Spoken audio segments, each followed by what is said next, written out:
State Force Southern Unit. Lincoln was alleged, his horse was stolen nearby, and he was also alleged to have lost something. And so this was local history that I became interested in the same way most people get interested in local history.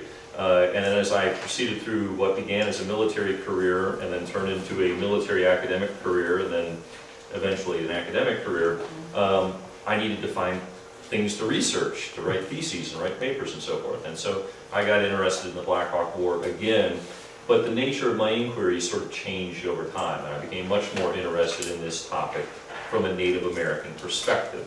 And I cannot pretend to present to you a Native American perspective, let alone a Native American perspective from the 1830s or periods previously. But to the extent that I am able, I'm going to try to give you an empathetic understanding of why Native peoples became involved in European wars over roughly 400 years of North American history. Don't get worried, I have only 45 minutes, so I say I'm going to cover 400 years. I'm going to cover it very, very quickly. So it is my pleasure, it's my honor to speak here at the Portage Indian Agency House and to close out this speaker series. This evening I'm going to talk a little bit about the Blackhawk War, like I indicated, but I'm going to do so in the broader context of Native American participation in European wars. This was nearly a ubiquitous phenomenon over these 400 years that I'm talking about.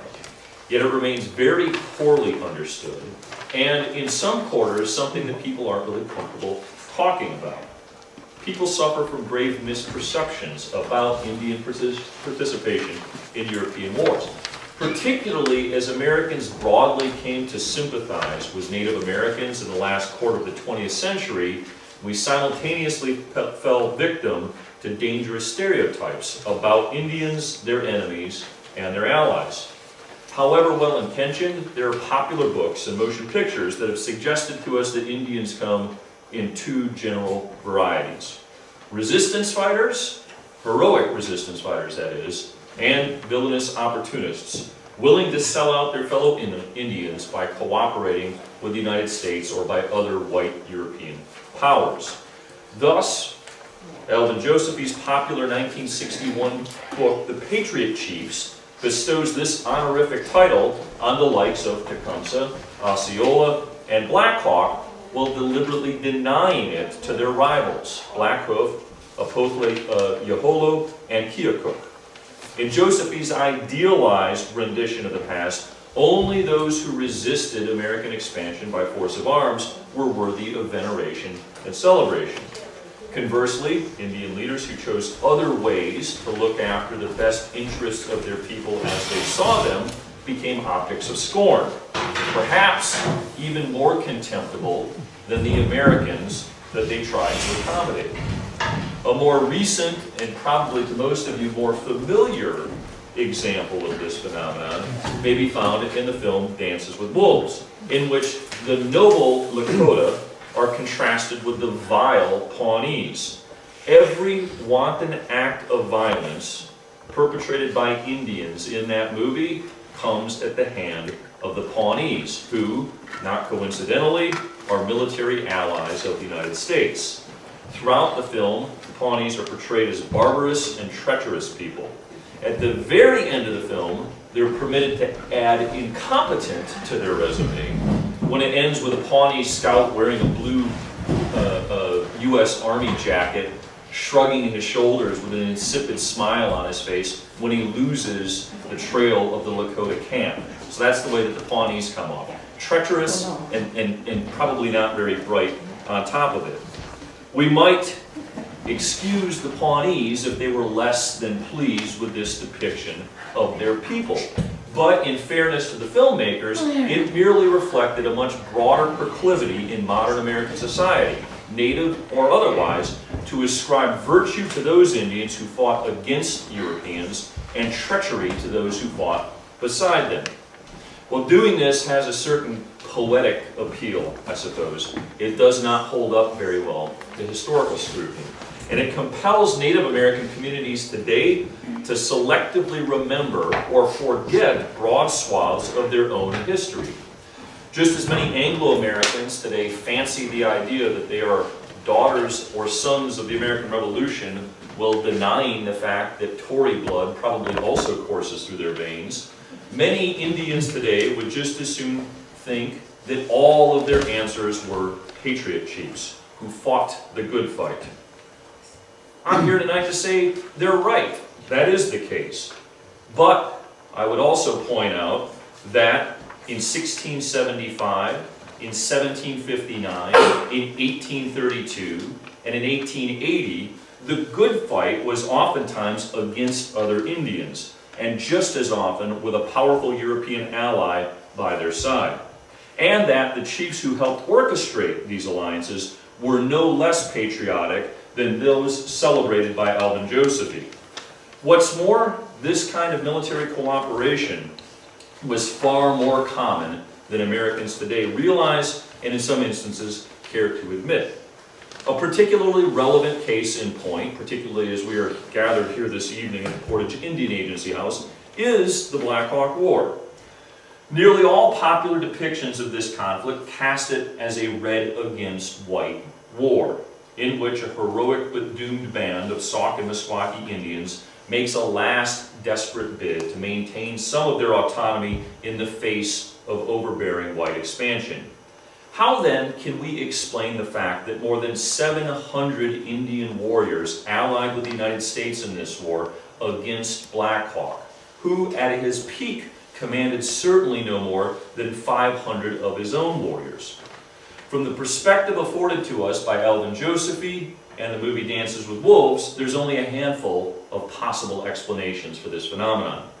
As the Blackhawk War occurred only 2 years after the passage of the Indian Removal Act, their conduct appears in hindsight to have been at best foolhardy and at worst treacherous. Literature about the Blackhawk War has largely concluded as much, describing America's Indian allies during this conflict as mercenaries, guerrilla fighters for their white overlords, and treacherous Indians who betrayed Blackhawk when they should have been his friends. But none of these explanations does justice to the Menominee, Dakota, Ho-Chunk, or Potawatomi communities that allied with the United States. Nor do they help us to understand the almost constant pattern of Indian alliance with European powers over these 400 years of North American history. So what I would like to do with the balance of my time this evening is discuss in very broad strokes this larger phenomenon of Indian participation in European wars, working forward to the Blackhawk War and then a little bit beyond it, and then answering whatever questions you have at the end. The fundamental key to us understanding Native participation in European wars is to abandon the benefit of hindsight. As we stand in the early 21st century and gaze backward, we have a tendency to want to judge historical actors by what we now know, rather than by the light of their individual experiences and circumstances. We must also dispense with the notion that the native inhabitants of North America represented a single people who might have united together to expel their European invaders. Expecting the Iroquois or the Hurons or the Meskwakis and Dakotas to ally together against Europeans makes no more sense than expecting the 18th century British and French to ally with one another against anybody else. They're mortal enemies. And this provides a key to understanding one of the root causes of Indian participation in these wars. It is competition amongst these groups, Indian against Indian and European against European, that provides the earliest and the most enduring motivation for Indian-European alliances. The Spanish conquistadors notwithstanding, most European adventurers who visited North America in the 16th and 17th centuries came as legal rather than military conquerors. Hoping to claim broad swaths of North America by the right of pretended discovery, their principal competition was not the Indians who already lived here, but other colonial enterprises staking their own claims to the continent. In principle, at least, most of the European sovereigns recognized the Indians' right of occupancy on their lands. but they were willing to fight one another for the exclusive right to buy those lands out from the Indians in due course. For their part, the Indians might have scoffed at the notion that the Europeans had discovered anything, but they had various reasons for wanting to cozy up to whatever European power planted its flag nearby. For centuries before the arrival of Christopher Columbus, the Indians of North America had been a trading people, bartering corn for deer meat, wampum beads for copper, and lead for fish. Thus, when European fishermen first appeared off the coast of Nova Scotia and Newfoundland in the 15th century, the Indians living there were quick to extend the hand of commerce, offering pelts and produce in return for European manufactured goods. What looked to them at the time like an equitable deal, however, came at a tremendous hidden cost. European wares came bearing microbes, to which Native Americans had never been exposed and for which they had developed no immunity whatsoever. Thus, well before the time Europeans established an enduring presence on the continent, their diseases presaged their arrival, sweeping before them and exacting a horrific toll from the indigenous population. Well before they had ever seen a white man, most Indians had already seen and handled their desirable trade goods, but had also mourned over loved ones who were laid low by European diseases. Estimates vary wildly, but as much as 90% of North America's pre-contact indigenous population perished in these terrible years. This, however, only made the need for European allies more pressing. Smallpox and other scourges were fickle, wiping out some communities entirely while leaving others virtually unscathed, if only for the time being. Those hit the hardest found themselves at the mercy of their traditional enemies and searching for new ways to cope with their new world. The fledgling European colonies, meanwhile, also worried about how they're going to survive the next winter or perhaps the next raid. Not so much from the Indians in the very early going, but from other Europeans sweeping up and down the Atlantic coast trying to eliminate their colonial competitors. Although I don't want to minimize the incidence of Indian raids, in some cases this is pretty much a military invasion and occupation, but that has become in the American mind the normative mode of conduct, and that is not the case up and down the East Coast at the very beginning of this story. Under these circumstances, it's not surprising to us that Native Americans and Europeans would seek economic and military security by joining their joint interests together. In the early years of English colonization, Indians who enjoyed such a relationship were fortunate, for they conveyed tremendous economic power. As European trade goods became indispensable to Indian life, so too did regular access to a European trading partner. And those in closest proximity wielded influence over the more distant tribes. Of course, a privilege such as this is bound to attract its share of jealousy from the disadvantaged tribes. In 1622, the Pequots of Connecticut enjoyed a favored relationship with the Dutch that made them perhaps the most powerful Indian polity in all of New England. But this did not sit very well, either with the Pequots' unwilling tributary tribes who had to pay taxes to their Pequot overlords, or to the aspiring English neighbors to the east who looked covetously upon Pequot lands. By 1637, these jealous Indians and jealous Englishmen had knocked the Pequots from their perch and pushed them to the brink of extinction, the English going so far as to even outlaw the use of the word Pequot for a number of years to come. The Mohican Indians of New York suffered a similar fate. By virtue of their geography, they profited mightily when the Dutch established Fort Orange at the confluence of the Mohawk and Hudson Rivers, the present-day site of Albany, New York. More interested in furs than in real estate, the Dutch made relatively good allies to the Indians, and the Mohicans prospered while their neighbors grew jealous.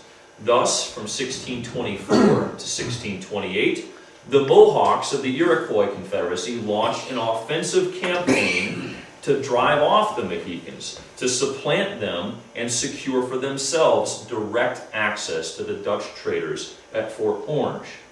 The Mohawk victory had monumental consequences for the Iroquois, who for the first time found themselves fully engaged in a truly global marketplace.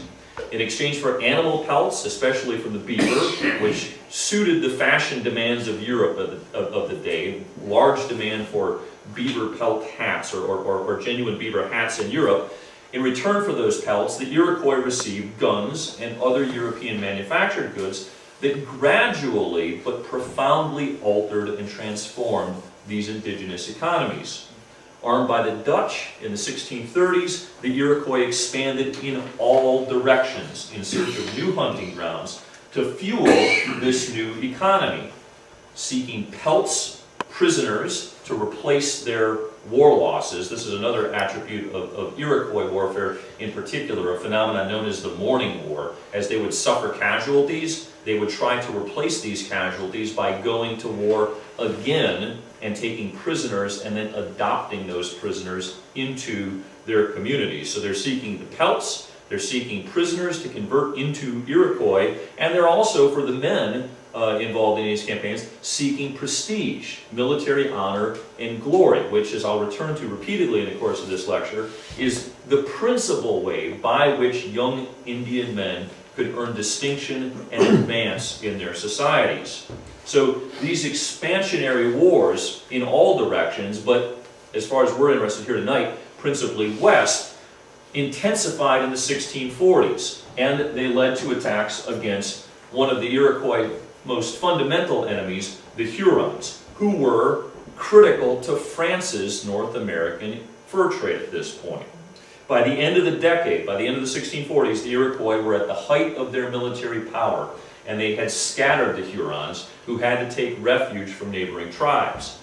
Thereafter, the Iroquois continued their westward offensive, subsuming the nearest tribes and creating a refugee crisis at the far end of the Great Lakes, to include a place we today call Wisconsin.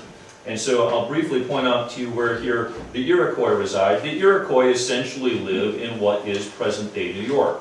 At this time, there are 5 different Iroquois tribes that generally are arrayed from west to east: the Seneca, the Cayuga, the Onondaga, the Oneida, and the Mohawks. The Mohawks, by being the furthest to the east, closest to the English, actually is good for the Mohawks in the early going. I'm not going to dwell on it too much this evening, but by the time of the American Revolution, the Mohawks do not like living very close to the Europeans, because by this point, they're dealing with Americans who want land more than trade. So proximity is very important here. But these Iroquois here in New York are going to push out in all directions, and they're going to displace large elements of all of these Algonquian populations you see here and push them into Wisconsin. At the dawn of the 1600s, Ojibwas, also known as Chippewas, Menominees, and Ho-Chunks, who are here depicted on this map as Winnebagos, called Wisconsin their home. They were joined soon afterward by the Foxes, also known as the Meskwakis, who were chased out of their Michigan homelands by eastern bands of Ojibwas. In Wisconsin, they lived peaceably beside their new Menominee and Ho-Chunk neighbors until the mid-17th century, when these refugees from Iroquoian expansion flooded Wisconsin. They soon overburdened the region's natural resources and pushed both the Menominees and the Ho-Chunks toward the brink of extinction. To turn back this Iroquois menace and to restore balance to their world, these tribes needed a European partner capable of offsetting the Iroquois advantage in access to European trade goods, most principally guns and gunpowder, through first the Dutch and then later the English at Albany. New France, meanwhile, hoped to tap the lucrative fur trade of the western Great Lakes, but it desperately needed Indian allies to help offset the endemic weaknesses of this colonial enterprise that was New France. Foremost among them being the fact that it did not have its own force of reliable manpower. It was not a naturally reproducing settler colony, and on a related note, it was not self-sufficient agriculturally. For it to stay afloat, it needed to have food goods imported constantly from elsewhere in North America or from Europe. So New France, to an even greater extent than the English, needs these Indian allies because it doesn't have enough actual Frenchmen in North America to make good its claims to almost all of the continent. Now, while it would be misleading to depict this French and Indian alliance as a match made in heaven, it was the next best thing, which is to say it was a match made in Wisconsin. Because this alliance was predicated on genuine interdependencies, in other words, all parties of the alliance really needed one another, and they could not harm their enemy, or rather their allies' interests, without harming their own, it established a remarkable precedent for Indian-European cooperation and collaboration. Again, I want to be careful not to overstate the harmony of this alliance, for like many marriages, it was marked by its share of rocky periods, disappointments, and occasionally even betrayals. Moreover, as the Meskwakis learned when they figuratively rocked King Louis's fur-laden boats, the French could become very, very bitter enemies, indeed near genocidal, when pushed to anger. Nevertheless, the French remained dependent upon the Indians for both warriors and hunters. And this is an important point here.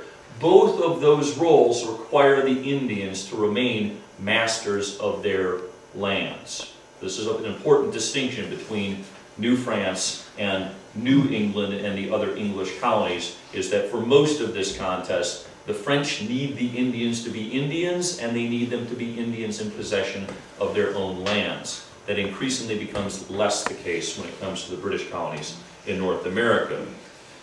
Those British colonies, by the way, successfully evicted the Dutch from North America in the 1660s and 1670s, and they took over Fort Orange, renaming it Albany and replacing the Dutch as the Iroquois Confederacy's principal European ally. Although the Iroquois sat astride most of the major riverine trade routes in that part of the country, in other words, this is strategically important terrain, very valuable real estate in a strategic sense, the Iroquois were just far enough from the English settler colonies that they were able to, for many generations, enjoy most of the benefits, but very few of the costs of being allies of the English. The biggest thing that the English had going for them when it came to Indian alliances was their trade goods, which were at once superior to and cheaper than French wares. But alliance with the English colonies came at a tremendous cost as well. So long as their Indian allies had pelts to trade or common enemies to fight, the relationship remained mutually beneficial. But as either of these commodities diminished, pelts or enemies, it altered the balance of this relationship. And most Indians had little recourse eventually but to trade the one commodity that they had plenty of, at least in the early going, and that, of course, is land. Indeed, land was the alpha and the omega of all Indian-English relations, as it would later become the alpha and the omega of all U.S.-Indian relations.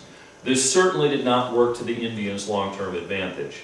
Formerly indispensable allies, such as the Wampanoags, the Delawares, the Susquehannocks, the Tuscaroras, the Yamasees, watched both their land base and their sovereignty gradually slip out of their grasp.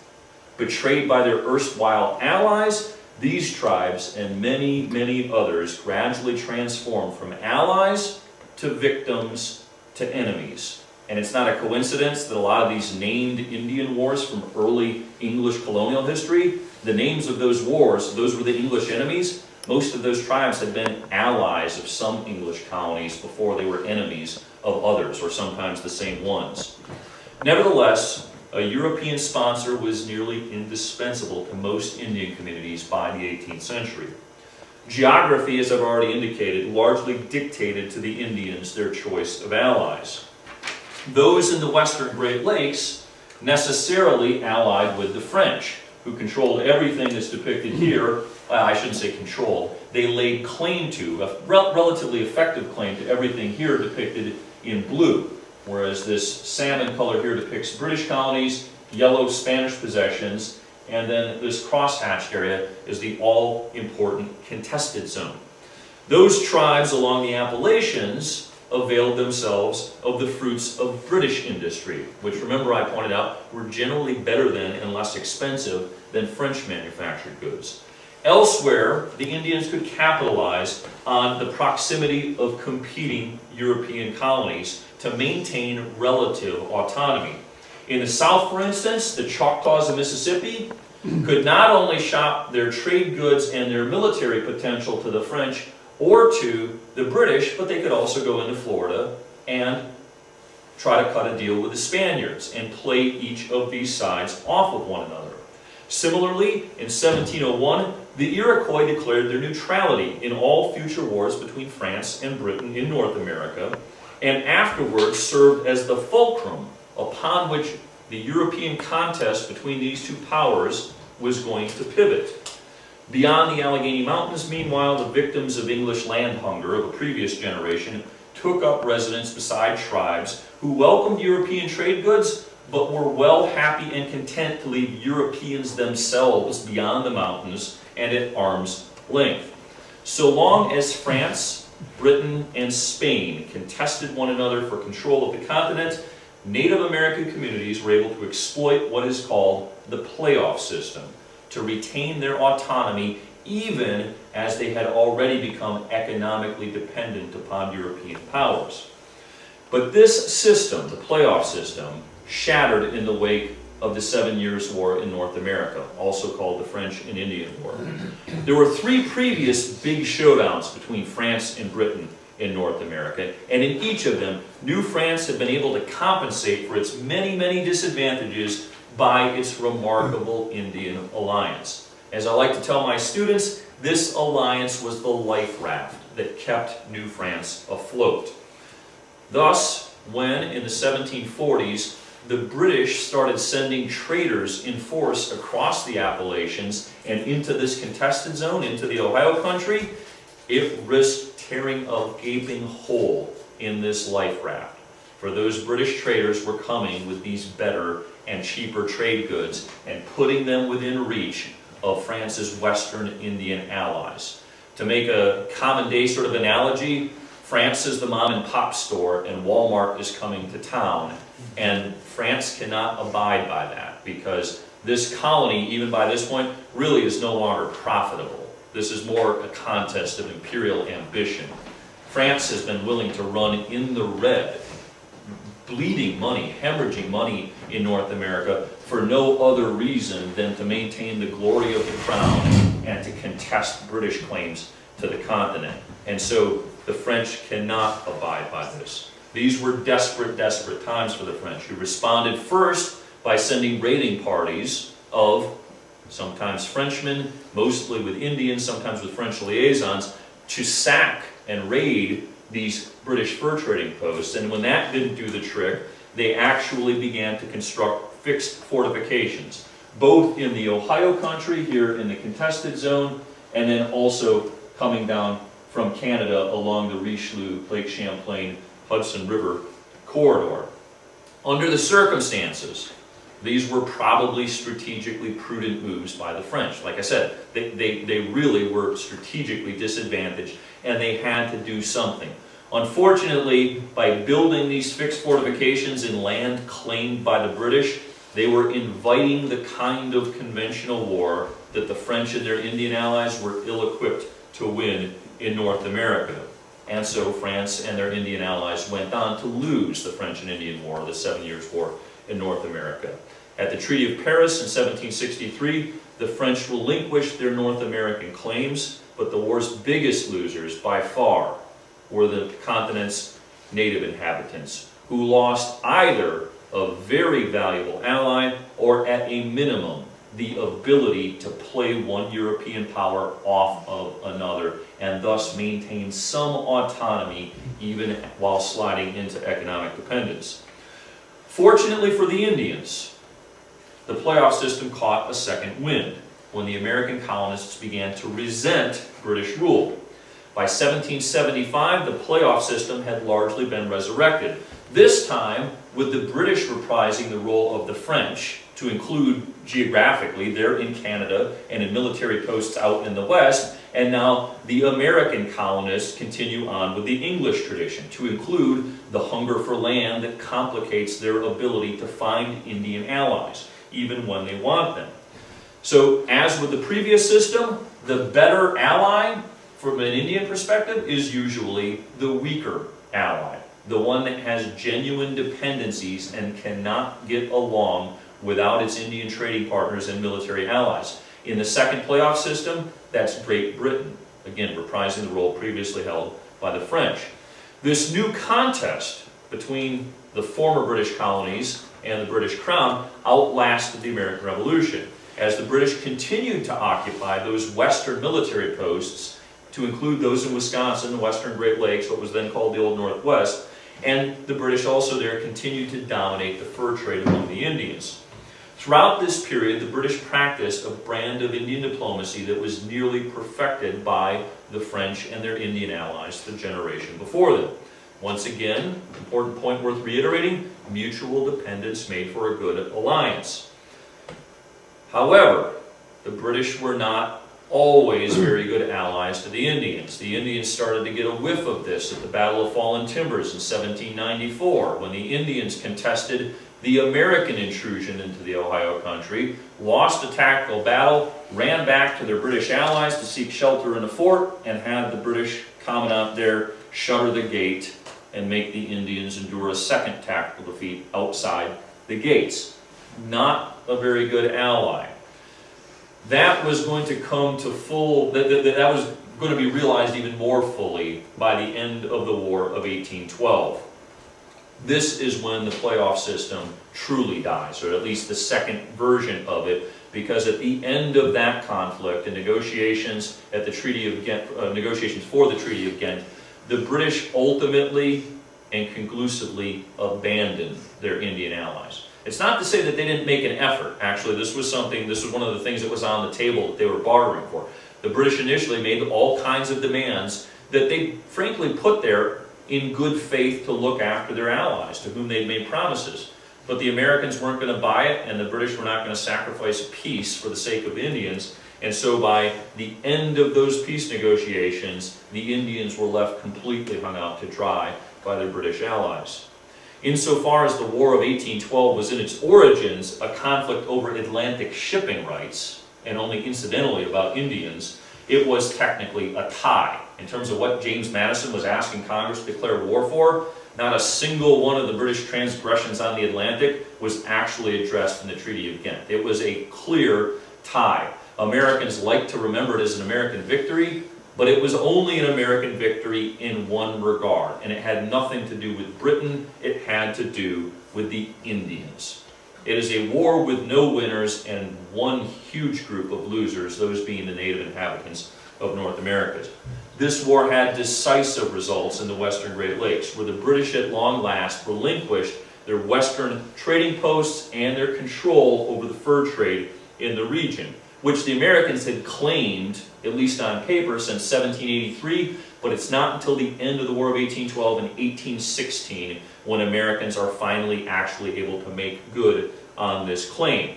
When the Americans entered the region in 1816, they did so as a military force. And when they came into the country, they came raising a sword in one hand, but offering treaties of peace and friendship in the other hand. Disgusted that the British had abandoned them and in need of a new trading partner, most Indian groups in the Old Northwest signed the treaties and kissed the sword rather than risk finding themselves beneath that sword and without a trading partner. For most Indian groups in the region, this was not as difficult as you might imagine. Unlike the Delawares, the Shawnees, the Cherokees, and other eastern tribes, the Indians of this part of what is today the United States had not known the bitter brand of race war that had scarred the Appalachian frontier. For 200 years, the Indians from this part of North America had known white allies with whom they had made war against common foes, both Indian and European. And while Tecumseh's message of pan-Indian unity gained some adherents in Illinois and in the southern parts of the Old Northwest, it had far less currency in the more remote reaches of northern Wisconsin and Minnesota. Moreover, the Americans behaved in a manner that, partly by accident, partly by design, suggested to the Indians tremendous continuity. In treaty councils, such as that shown here, the Treaty of Prairie du Chien in 1825, Army officers and federal Indian agents employed a paternalistic language of alliance that was very familiar to the Indians. Just as French and British diplomats had spoken on behalf of their ostensibly benevolent and loving kings, American officials negotiated on behalf of the Great Father, the President, who promised economic prosperity and military security to his loyal children. Now, later-day observers oftentimes get confused by this paternalistic language. You know, father, children, it clearly suggests a subordination. To help balance that, though, a little bit, it's helpful to think about familial relationships in many Native communities. And in a lot of Native communities, the father figure was in what Anglo society would regard to be the uncle figure, the kindly guy that shows up with presents and takes you on fun trips. Whereas it's one of mom's brothers, an uncle, who is the disciplinarian, the stern one, the one who commands obedience and respect. And so this paternalistic language, when the Indians participate in it, that does not convey necessarily the sense that they are willingly subordinating themselves as children to a father figure. They are at the same time obligating that father figure. Well, if you're going to be the father, that means you owe me, you've got a lot of goods. You're wealthy, I'm poor, you're the father. That means that if everything you say is true, you need to open the coffers and start filling my pockets. And the moment you stop doing that, you're not really a father anymore, are you? Also, these negotiations took place in a distinctly military setting. You can see that here in this treaty painting. This was intended at first to cow the Indians into submission. Coming in after the War of 1812, a region full of hostile Indians, we're going to walk in with blue coats and cannon and stuff, and we're going to show them who the boss of this region is. But it soon became apparent to many Army officers that these martial displays didn't terrorize the Indians, they delighted the Indians. According to General Edmund Gaines, who was commander of the Western Department during the Blackhawk War, such displays appealed to the Indians' chivalric spirit. Indeed, the pomp and circumstance of treaty proceedings and formal councils suggested to many Indians that the Americans were indeed military allies worth having. A powerful military force walks into my country and says, I want to be your ally and your trading partner. From their perspective and their experience, they'd had two such trading partners in the past. Of course, they're going to take the third one that comes in. Away from the treaty grounds, American officers did other things that resonated with the Indians' conception of alliance. White women, as you might imagine, were exceedingly sparse in the region at the time, Julia Kinsey notwithstanding, and officers routinely took Indian consorts. At one time, all but 2 of the officers at Fort Snelling, Minnesota, had common-law Indian wives. Far from objectionable in Native communities, these marriages effected the most durable and significant bonds of alliance, those of blood, of kinship, which mattered more in Indian alliances than anything else. Charged with enforcing the Trade and Intercourse Acts, the laws that govern all Anglo-American and Indian interaction, these American officials gave Native leaders other reasons to believe the Great Father's professions of love and justice. Generally thinking that the Indians were, in the words of one officer, more sinned against than sinning, the Army ruthlessly enforced the provisions of this law, which aimed to keep white squatters and whiskey peddlers off of Indian lands in the name of security. Consensus view in Washington at the end of every major war is it's cheaper to keep the Indians happy and treat them fairly than it is to fight in an Indian war. The problem is that consensus gets a little bit weaker with the passage of time, which is why there's sort of a generational aspect to these Indian wars. And every time they learn the errors of their ways, but then there's a new administration, a new bunch of congressmen, a new generation of Army officers, and they learn these lessons over and over again. But in the wake of the War of 1812, that's the lesson. It's cheaper to maintain the peace by dealing with the Indians fairly and keeping offensive whites well away from them. Indeed, these frontier whites frequently complained that the Army was prejudiced against them.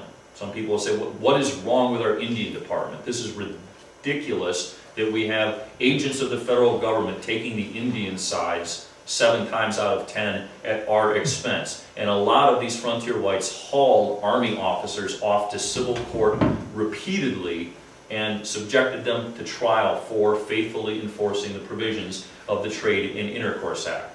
The people who were actually hearing the trial were, of course, partisan, not on behalf of the army officers, but rather on behalf of local interests, and Congress was continually memorialized to help pay the legal expenses of these officers who were being hauled into court for enforcing federal law.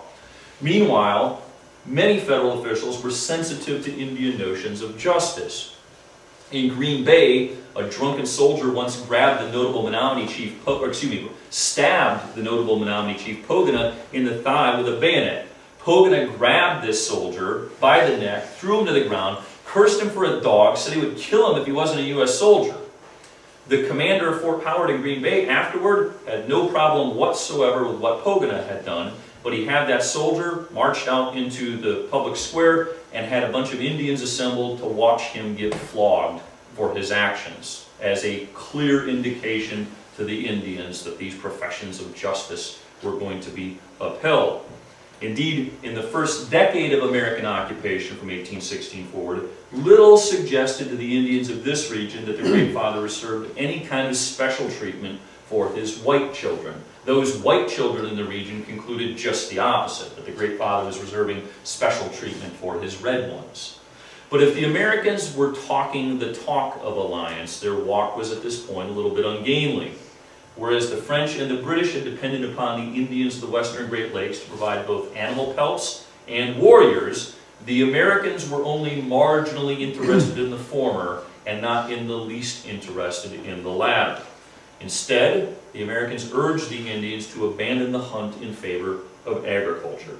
Now, the idea here was that agriculture required less land than hunting. And if the government could induce these hunters to go to small plot farming, well, that's going to clear up all kinds of surplus lands for development and settlement. The problem in this region and in many others was that in the gender spheres of these societies, farming was quintessentially women's work. And the civilization program was basically telling men to surrender part of what made them men, and in its replace, pick up something that was part of what made women women. Worse yet, although American military officers venerated the established Indian warriors in council meetings, who got the most respect from the Indian side? Well, of course, it's the most established warriors, the most accomplished war leaders. Those are the people that get respect. But the Americans simultaneously forbid any kind of intertribal conflict whatsoever, instead insisting that the Indians submit to the Great Father to adjudicate all intertribal disputes, and in essence, closing the door to many young men any prospect of social advancement or distinguishing themselves. In essence, this civilization program, which was the official government policy at the time, required that Indian men abandon the very pursuits that made them men. It didn't really matter, however, as American prohibitions against intertribal warfare proved grossly ineffective. Intertribal antagonisms in the region ran deep in the first place, and they only intensified over the 1820s as overhunting led to renewed hostility. The real clash area here for overhunting, the fissure line between Ojibwas and Dakotas, that's one persistent conflict in the region, an Ojibwa against Dakota war, and the other fissure line down here between the Saukes and Meskwakis and the Dakotas. That fissure line does not look like it's between those tribes, but that is contested hunting area between the Dakotas on one hand and the Saukes and Meskwakis on the other hand. The Saukes and Meskwakis, as I pointed out, were immigrants to the region. Meskwakis driven in by the Ojibwas, the Saukes driven in partly by the Iroquois. By the time of the Blackhawk War, they had already worn out their welcome with the indigenous tribes of Wisconsin and had taken up residence down along the banks of the Mississippi between present-day Iowa and present-day Illinois. As game grew sparser in the region, the tensions between these tribes lifted. And that's a critical alliance system here. Saukes and Meskwakis on one hand Menominees, Dakotas, and certain Ho-Chunks, not all Ho-Chunks, certain Ho-Chunks allied on the other hand. Complicating matters further, white lead miners flooded the region in the late 1820s. This is the lead mining region, that's the other flashpoint, abusing the native population and provoking a war with the Ho-Chunks in 1827. The following year, these miners and men like them elected one of their own to the presidency in Andrew Jackson, with doleful consequences for the security of the upper Mississippi.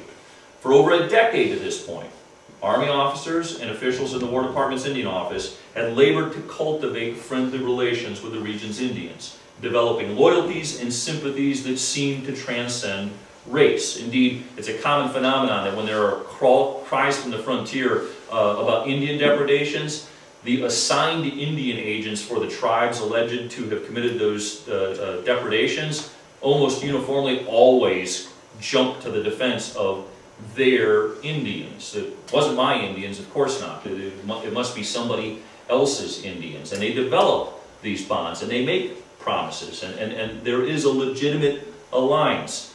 To the Indians' great misfortune, they're going to eventually learn that their alliance, however, is not with the United States, but with low-level functionaries who are not capable of keeping their promises when there's an election and somebody else is in office.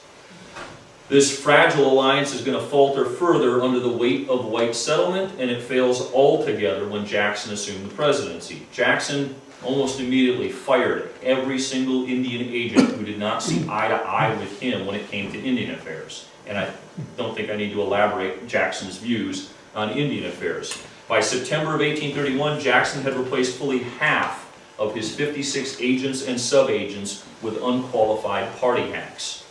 In the midst of this upheaval, it's perhaps not surprising that Indian relations took a marked turn for the worse in 1830 and 1831. U.S. efforts to broker an enduring peace in the region between the Sacs and Meskwakis and their various enemies resulted in tragedy on May 5, 1830, when 50 Dakotas and Menominees killed 16 Meskwaki diplomats beckoned to Prairie du Chien by U.S. officials. The Dakotas and the Menominees, of course, believed they had just evened the score. Remember, this is a generational war. To them, the balance book was now even. But the Meskwakis, not surprisingly, begged to differ, and they exacted their own revenge the following summer, killing 25 Menominees, also outside of Prairie du Chien. Initially, the Menominees turned to who? Their American allies for assistance, but none was forthcoming. Instead, American officials insisted that the Menominees let those maddeningly slow cogs of Anglo-American justice turn. When fall came and went without any satisfaction, the Menominees and their Dakota and Ho-Chunk allies spent the winter plotting a retaliatory spring campaign. Hoping to prevent the eruption of a general conflict in the region, the War Department, on March 17, 1832, sent orders to General Henry Atkinson at Jefferson Barracks, Missouri, to deploy the available force of regulars there up the Mississippi to do what? Not to stop Blackhawk. Blackhawk has done nothing yet. Blackhawk is still in Iowa. When the Army left to come start the Blackhawk War, it wasn't coming to start the Blackhawk War. It was coming to avert the Menominee War against the Meskwakis and their Sauk allies. That's an important point that's often overlooked. Atkinson was also ordered to arrest the Meskwaki perpetrators of the most recent attack, who happened to take refuge with Blackhawk's British band. And this is where these two relatively distinct wars become intertwined with one another. I am not going to this evening discuss the particulars of the Blackhawk War, which I believe was the subject of Carrie Trask's talk earlier in this speaker series. Instead, I'm going to briefly summarize the motives for the various Indian communities that allied with the United States against Blackhawk. In many ways, the Blackhawk War represents in microcosm the range of circumstances that could help produce military alliances between Native groups and European actors over this broad span of history. The Menominees and Dakotas in this case represent what we might call traditional alliances. That is to say, these tribes continued to regard themselves as sovereign entities, partners rather than subjects of the United States. From their perspective, the question why they allied with the United States against Blackhawk makes no sense whatsoever. Their wars against the Sacs and Meskwakis predated the Americans' wars by a long shot. And it would probably be a fairer question to their minds to ask why the United States, a putative ally of theirs, was so reluctant to let them go make war against their common enemy. That's the question that would have made sense, I think, in 1832. When the Americans finally relented and permitted the Dakotas and Menominees to resume their war, these tribes took full advantage. Not only did they strike a blow against their traditional enemies, but they extracted from the United States the material concessions expected of a wealthy European ally, expected of a great father. And it also permitted their young men to distinguish themselves as warriors. This last point was of no small importance to young Indian men, who, as I already pointed out, could win distinction principally by martial feats rather. Particularly since there really has not been a venue open to them to do so since the conclusion of the War of 1812. You've got a generation of it's teen angst of a very military sort. But the contributions of the Potawatomis and Ho-Chunks represent a very different kind of alliance. Their young men similarly wanted to get in on this war to prove themselves. The biggest difference, they wanted to get in on this war on the side of Blackhawk and to fight against the Americans. Over the preceding decade, and we're talking about populations principally from southern Wisconsin and northern Illinois and northwestern Indiana, over the preceding decade, these are the populations that had endured the worst aspects of this wave of English settlers coming into the region. And they see here an opportunity, because Blackhawk would welcome, he sends envoys, he would welcome them to his banner. The problem is their leaders know better. Remember in 1827, the Ho-Chunks had already gone to war against the Americans because of offenses in the lead mining region and were very quickly put down. And so this is an inversion of that old saw about an old man's war, a young man's fight. For the Potawatomis and the Ho-Chunks, it's the other way around. It is the young men who wish to go to war. It's a young man's war averted and an old man's peace, an old man's accommodation. It is the elders who realize that's a contest they're probably not going to win. And so rather than let their young men drag them into a war they think they're going to lose, they are going to make an almost purely political alliance with the United States, designed merely to demonstrate loyalty to the Americans and to deflect the oftentimes warranted claims that they were lending secret support to the enemy. Whereas the Dakotas and the Menominees were more than eager to shed the blood of their enemies, the Ho-Chunks and Potawatomis sympathized greatly with Blackhawk and his followers. As was routinely the case when alliance networks pitted Indians against their kith and kin, not just here, because a lot of the Ho-Chunks are intermarried with the Sacs and Meskwakis, but in all of the periods leading up to this and even afterwards, when those alliance networks put Indian friends and Indian family members in the line of fire against one another, they did what they almost always did, and that was pull their punches.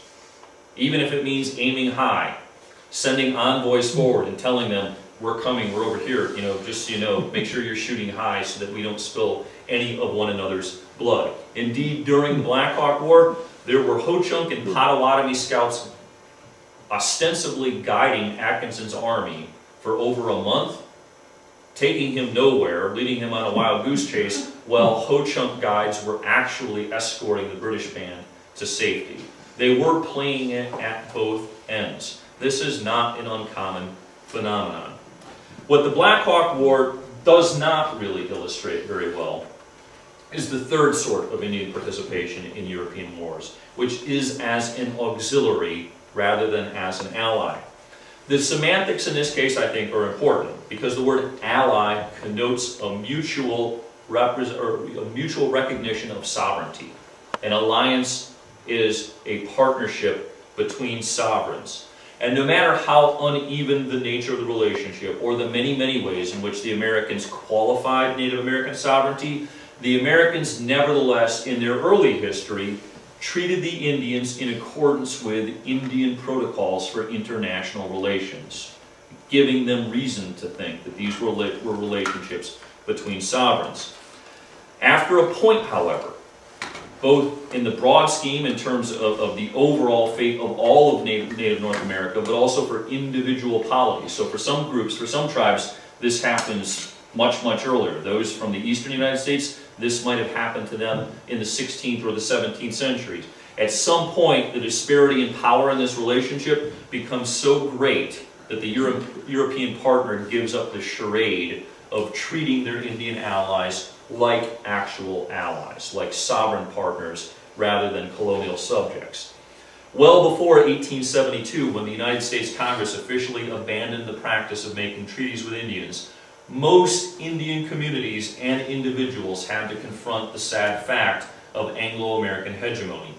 Many of these Indians chose to resist it by force, earning the admiration of their descendants and eventually nearly all Americans. It's interesting to note, for instance, that 20 towns, 3 counties, 2 townships, 1 borough, 2 lakes, 2 mountains, a state park, and a national forest bear the name Osceola, an enemy of the United States, venerated. Anybody know who his most effective Anglo-American antagonist was? The most effective American commander in the Second Seminole War. There were 7 of them, by the way. Everybody asked, almost 5 of them asked to be fired. They said, forget this, and they tried to find employment somewhere. The most effective of them all was Thomas Sidney Jessup, who was actually very, very effective as a military commander.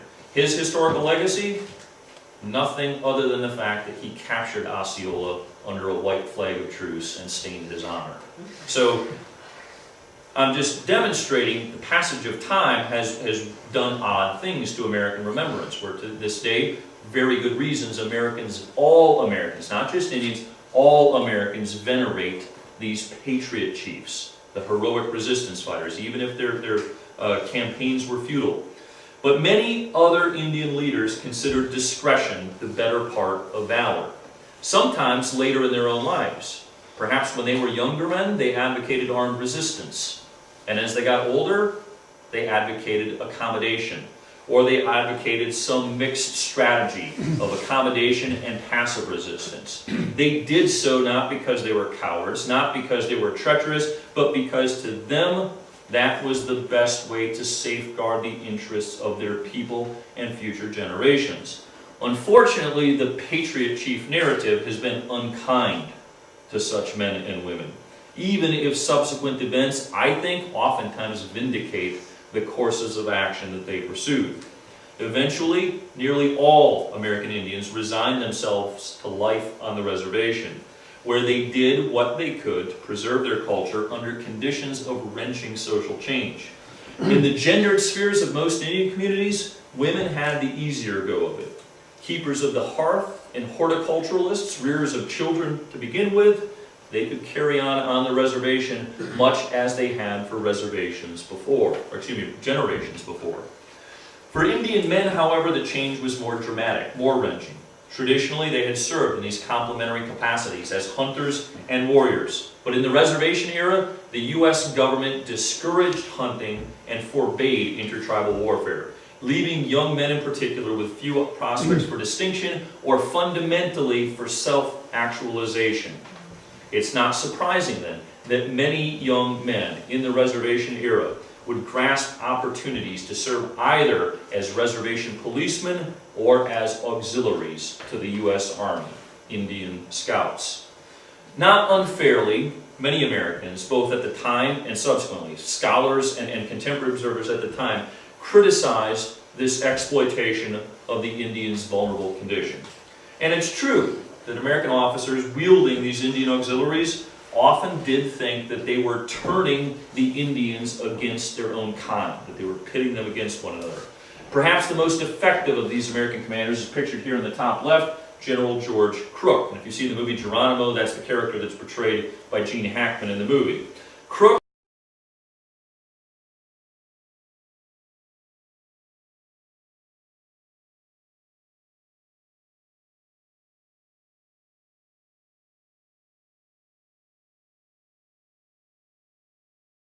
General George Crook. And if you see the movie Geronimo, that's the character that's portrayed by Gene Hackman in the movie. Crook, honestly, sincerely, had a genuine humanitarian concern for the Indians. Indeed, if you've seen the PBS series, We Shall Remain, the American Experience, so you can watch the whole thing online. I highly recommend it to you. It's a native produced and directed and assembled series that looks at a bunch of different chapters of Native American history. The chapter on Geronimo, present-day Apaches are very ambivalent about Geronimo, whether he was a good guy or a bad guy. Most of the testimony in that episode, most of them thought Crook was a pretty good guy. Crook is actually a very good, from a pragmatic point of view, a very effective wielder of Indian auxiliaries. And he said, nothing polishes a diamond more effectively than its own dust. So he's the good guy, all things considered, and he does see this as pitting Indians against their own kind. So that's a fair criticism. It's less fair to assume, however, that the Indians were merely dupes, being exploited and manipulated by their colonizers. In many instances, they fought not against fellow Indians, but against their mortal enemies. What Dances with Wolves does not show you is the earlier chapters of Pawnee and Lakota history, when the Lakotas waged ruthless, predatory war on their weaker and more sedentary Pawnee neighbors. These scouts depicted in Dances with Wolves, then, aren't merely seeking gainful employment. They're not merely fulfilling their mere gender roles. They are revisiting upon the Lakotas favors dealt to them in the past, serving their interests as best they can.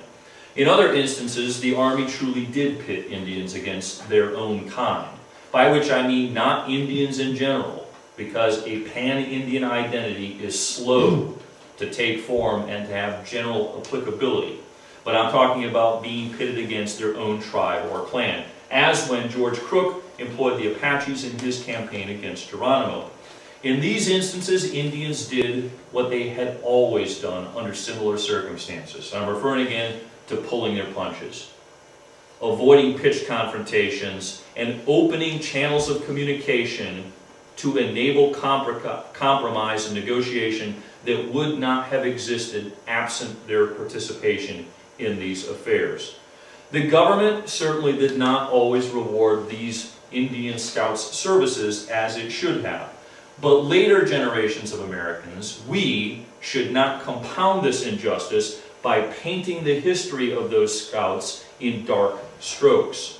As they had for centuries, these Indians played the hand that they were dealt as best they could, and in a manner befitting their interests, their experience, and their culture.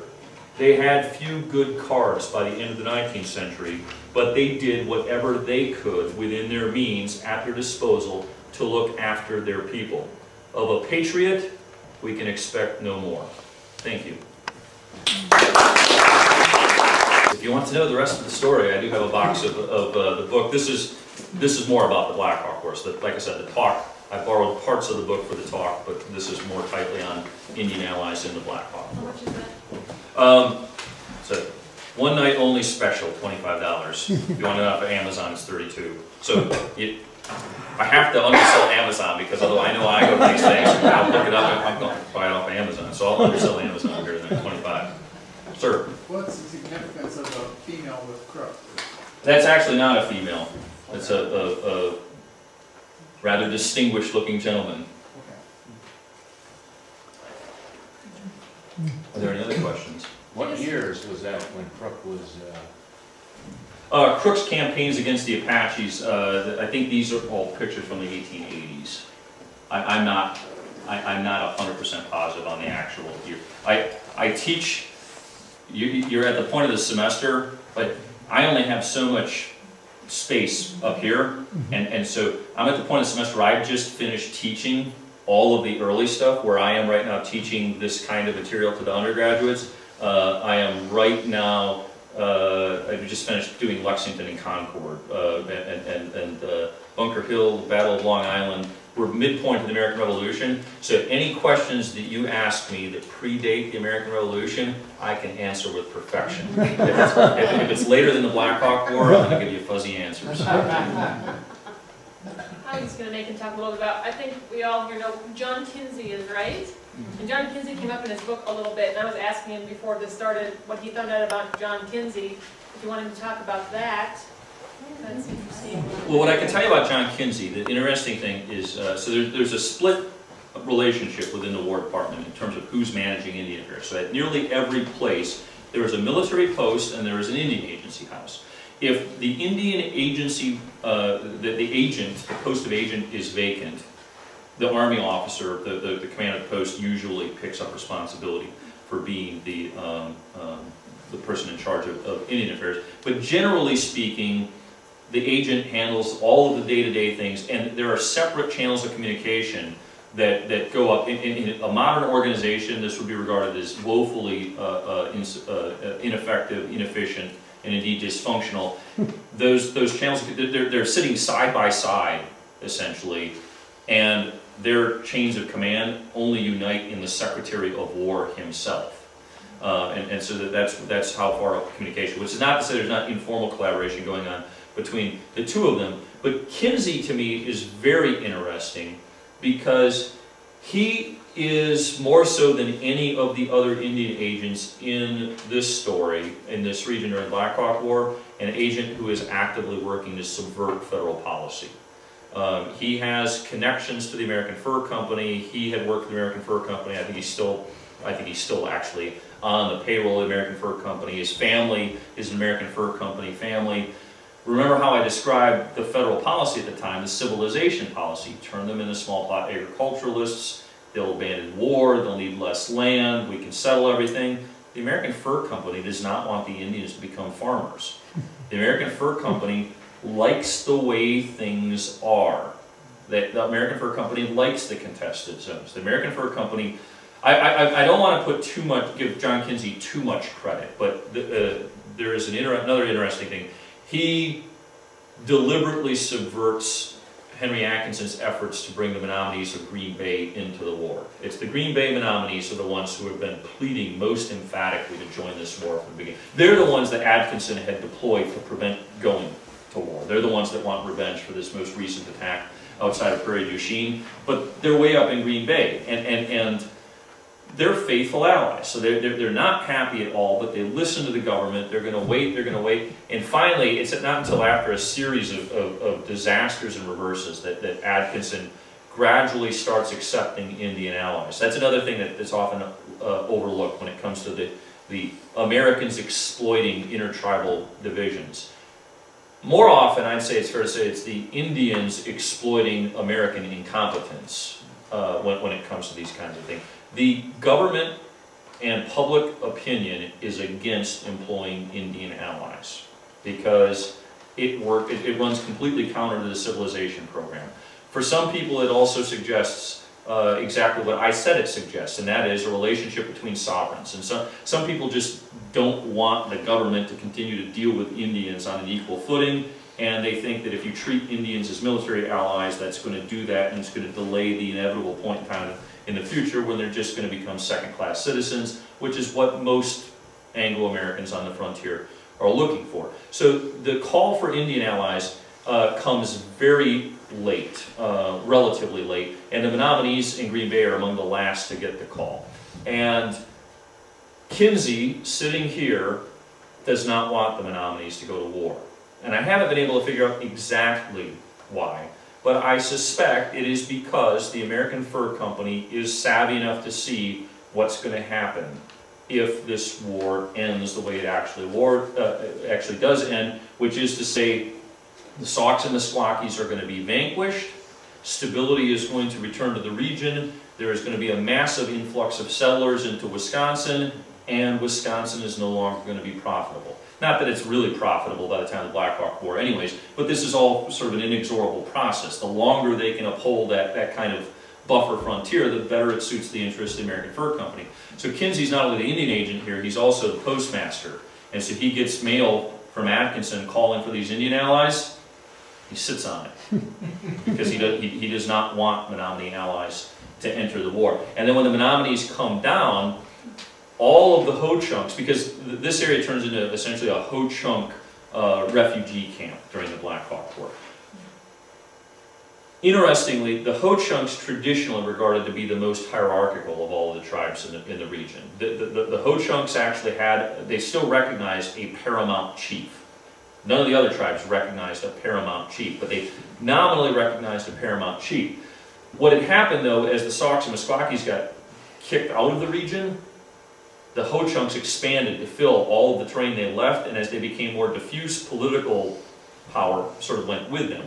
And so all politics became local, which is the way it is in most Indian societies. It became increasingly so for the Ho-Chunks, and so it's very difficult to generalize Ho-Chunk alignment during the Blackhawk War.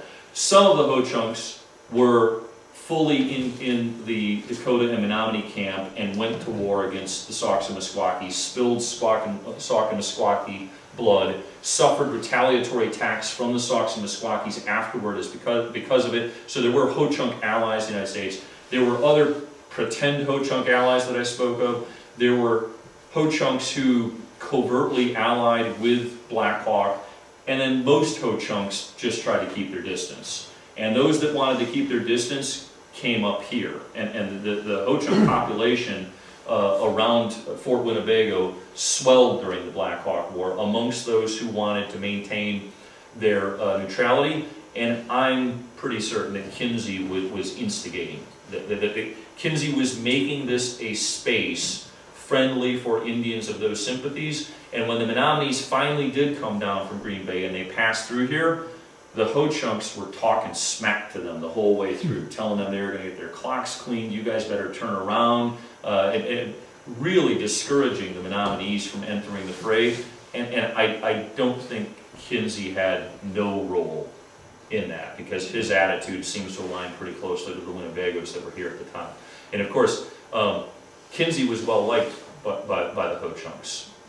And Juliet Kinsey in Wabun refers to the Ho-Chunks of this agency as our own people, which again, kind of I think reinforces the point I made earlier about their developing loyalties between these relationships, if only at this functionary level. Not all agents are so good. Joseph Montfort Street at Prairie du Chien, a bombastic pain in the butt. Indians can't stand him. Not surprisingly, he keeps his job. He's there before Jackson becomes the president, and he keeps his job because he is a steadfast advocate of the civilization program, and he does everything he can to implement it. Any other questions? Yes, ma'am. Yeah, tell me about the pictures. What tribes are those? I'm gonna have to put up older pictures. These are all Apaches. These are all Crooks Apache Scouts. And so the Apache Scouts are some of the more famous instances because, for several reasons. There is only one recorded instance of U.S. Army Indian Scouts. And when I say scouts, I'm talking about auxiliaries. And so I try to draw a spectrum here with three different kind of types. There's the traditional alliance, which is a relationship between sovereigns. Blackhawk War is one of the last times you see something that really kind of looks like that, because Indian power is fading fast enough that afterward you're going to see something that is more along the line of the Ho-Chunk and Potawatomi alliance, which is not so much a relationship between sovereigns, but neither are those Indian groups admitting that they are subjects. They're trying to stay in the good graces of what they regard then as a paramount chiefdom. Essentially, they are admitting they are tributaries of that power. The third and final phase is the point where nobody can maintain the fiction anymore, and they have to accommodate the world that they actually live in, and they are willing to actually be auxiliaries or scouts where they fight under the command of white officers. The Apaches were among the most effective, but they also had the one single black eye, the only time in which those scouts or auxiliaries fired upon U.S. troops. Those were Apaches that did it. And I don't remember the year, and I don't remember the exact place, but I think that it was in New Mexico, if I'm not mistaken. And of course, this led to huge outrage. I mean, you see in the news today what happens when Afghani security forces being trained by the U.S. turn and fire on their trainers. That's happened relatively frequently in Afghanistan, more often than the government cares to admit. Only once did that ever happen there. Sir. Would you say the most rapid change in Wisconsin was after the Blackhawk War that basically pretty much ended the Indian Wars, and I think they allowed a lot more settlement and thus ended pretty much the fur trade also? It did. I say that we tend to compartmentalize everything by the American Revolution and the U.S. Constitution. Everything that's before the Revolution we call the colonial era. As it pertains to Wisconsin history, the colonial era ends with the Blackhawk War. This is a colonial. When Secretary of War Lewis, no, I'm sorry, he is Secretary of War during the Blackhawk War, but the vignette that I'm going to share with you, he's the governor of Michigan Territory at this time. When he is out here traveling, doing treaties with the Indians, he's in a birch bark canoe with French voyageurs paddling and singing songs in French. That's how the governor of Michigan Territory is getting from point A to point B. This is a colonial space until the conclusion of the Blackhawk War. The Blackhawk War removes the last stops that are holding up that world. Blackhawk, incidentally, is still hoping to capitalize on the playoff system. He's got the forlorn hope that he can still induce the British to resurrect that old alliance, and so he's got envoys heading off to Canada. And I say he's got envoys. Technically, the envoy outranks him. He's a legitimate civil chief, whereas Blackhawk is merely an established war leader. But the Pope comes back and says, "Yeah, the Brits have our backs." At least that's the way the story goes. That's the way Blackhawk presents it, because it makes it seem as if he was betrayed or misled.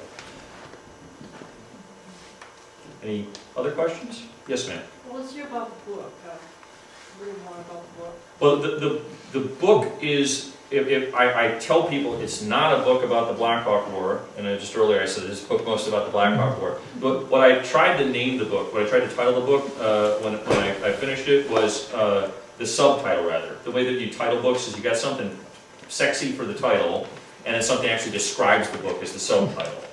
And so the subtitle I wanted was Indian Alliance Politics in the Western Great Lakes after the War of 1812.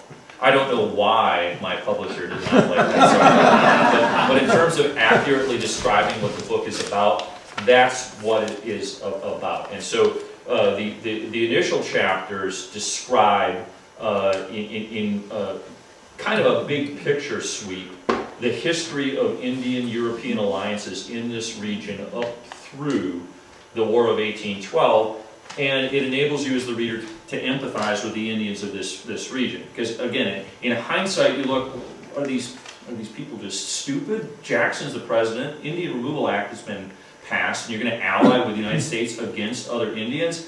It only looks that way in retrospect from where we stand. If you position yourself in Wisconsin in 1816, in 1822, and in 1832, everything that those groups did made perfect sense within the confines of what they knew and what options were available to them. And so the first several chapters enable you to empathize with those Indians, and then for the rest of the book, I essentially follow the paths of the several different contingents of Indians that participate in the war. And so that's just a big general overview of the sweep of the conflict. Perhaps the better slide in terms of showing what the book actually talks about is how these contingents were actually raised and what they did over the course of the war. So from chapter 5 onward, it's more of a narrative history in terms of it actually follows these Indian warriors through the war and describes what they did, and at the end the legacy. Because the sad fact is all of these groups did what made sense under the circumstances, but ultimately they helped stabilize the region and enable those stops to be pulled and open up the state to white settlement. And so the Ho-Chunks were removed from Wisconsin soon thereafter.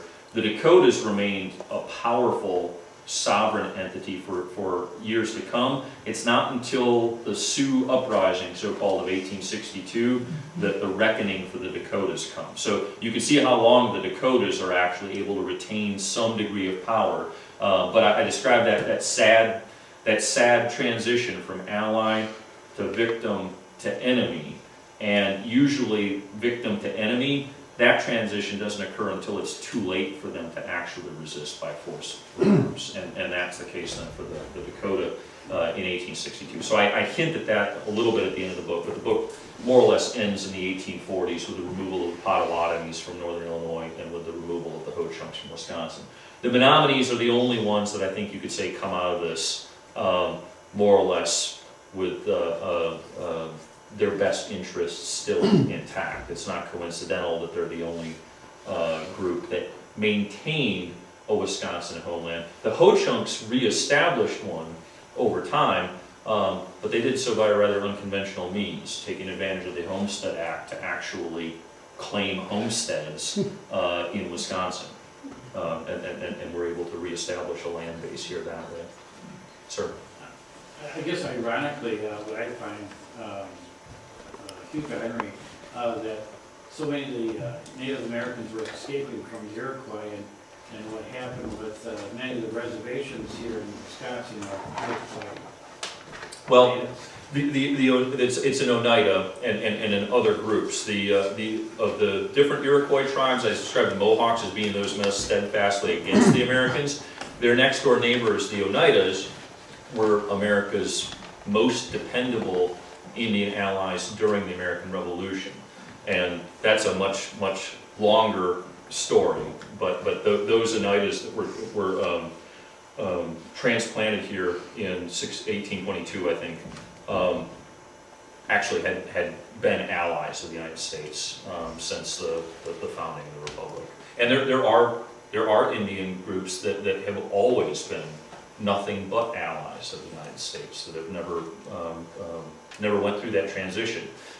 Essentially, they chose that path of accommodation early and made the best of it. And that's why I say, in hindsight, a lot of times I think you could say that the course of some of those leaders who chose discretion over valor, that subsequent events vindicated their courses of action. In some cases, it did serve their people's interest better. Not to diminish the justice of the cause of the traditional patriot chiefs. I'm going to cut people off now, sorry. I think he'll be here to answer some questions afterwards if you'd like to approach him individually. So I guess thank you for joining us this year. If you've been here before, you know the donation box is where? Buy the food. Yeah. So if you want to hit that around, that'd be great. Hope you'll join us next year for a lecture series. We do about one more public event. It's a Christmas party in December. We have a Kitty Christmas, December 7th, which is free to the public. And we have sort of a mixer silent auction fundraiser, Christmas at the Kinseys, here the next night on the 8th. If you're interested in those celebrations, stop by front desk. Bobby can maybe give you our events calendar, and it has the dates on there. And if you want to get on our mailing list once again, we have a sign-up sheet. So enjoy the rest of your year, and thank you for coming.